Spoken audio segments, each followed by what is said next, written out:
Hi, my name's Ruth Genoway, and I just want to introduce you to one of our courses. We're running a 2-day Power Automate course. It's over 2 days, so you get lots of time to think about what sort of things you want to automate, have a practice. We start with absolute basics, start from scratch, and it's all using the free tools. And we're working towards building your own Power Automate flows up so that you can step by step go and design your own flows from scratch. So what have we got in the course? Well, we've got a whole bunch of tools that we might be actually working with. So the tools that people are generally working with day to day are down in the left-hand side here. So people very often are still using email and Outlook.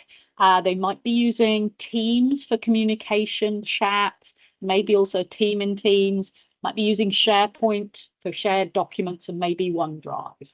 Now, here are our Power Platform tools and Power Automate, the key piece there that we're interested in.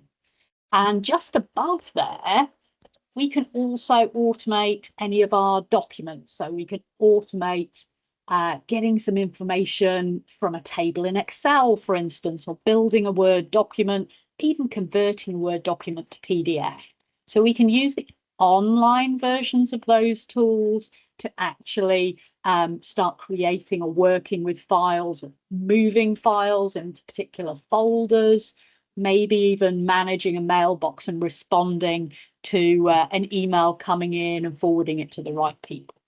All sorts of things that we can do, and the free Power Automate licenses are baked into your 365 subscription, so we can do a lot of the basics without having to buy an extra license. So what else am I wanting to show you just quickly as an intro to that? What might we be automating? So we could automate an expenses library and get somebody to sign it off, maybe the person's manager. We might have a list of an onboarding process, tasks that we need to do before somebody joins the company. We need to tell security so they can issue them a pass card. We need to get HR to set them up in the salary list. We need to get IT to go and create them an account in 365. There might be a whole bunch of tasks that we need to tick off. That's a process. We can go and build that process. We could also tie other products together. So we could have a survey form in Microsoft Forms. We could forward it on to somebody, give somebody an email notification that form's just been sent in, and maybe where do the form answers get written? We could write them into an Excel file, or we could write them into a SharePoint list, which might be a whole lot more useful than the form themselves actually storing the form responses. So useful things there, Power Automate to actually decide what we want to do when we listen for a form being submitted. Other possibilities, what else might we automate? We might have a library of documents that maybe have a review date or an expiry date. Maybe we need to notify somebody when some of those documents are coming up to that expiry or review date. So we go through an exercise so we can do that. We can pull back all the documents that need following up that week, for instance. We might also have something like a list of electrical equipment that we need to test on a yearly basis. So we might have a review date in there so that we can send those sort of notifications or send a list of things that need to be dealt with this week. So all sorts of possibilities in there for what we might be interested in doing with Power Automate. And if we go and visit the Power Automate homepage, then we can see what's available on there.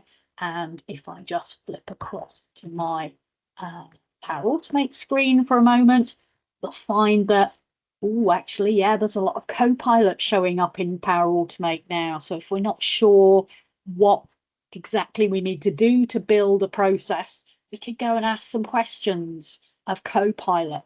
as well as seeing what flows we've already designed before, or looking at what templates are available that we can pick up and just start using straight away. Templates, there they are. So we've got all sorts of templates, hundreds of these, approval type templates or data collection, email based ones. Maybe you've got a shared mailbox, you've got certain inquiries coming in, you want to deal with those. We've got templates based on those. So lots of ways that we can use Power Automate to help us build processes. Excellent. Thank you very much. And I look forward to helping you learn Power Automate.